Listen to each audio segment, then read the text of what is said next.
আগামী মঙ্গলবার ও বুধবার আঙ্কারায় অনুষ্ঠিত হতে যাচ্ছে ন্যাটোর শীর্ষ সম্মেলন। ৩২টি সদস্য দেশের নেতা এবং জোটের অংশীদার দেশগুলোর প্রতিনিধিদের অংশগ্রহণকে সামনে রেখে কঠোর নিরাপত্তার চাদরে পুরো রাজধানী। বিক্ষোভ সমাবেশে নিষেধাজ্ঞা, গুরুত্বপূর্ণ সড়ক বন্ধ এবং বিভিন্ন এলাকায় ব্যারিকেড বসিয়েছে কর্তৃপক্ষ।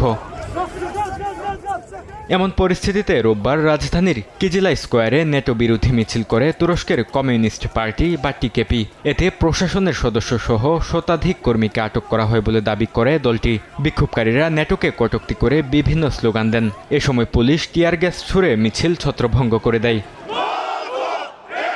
একই সময় ইস্তানবুলের তাকসিম স্কোয়ার থেকে দুলমাবাহচে পর্যন্ত টিকেপির আরেকটি মিছিলে শত শত মানুষ অংশ নেন।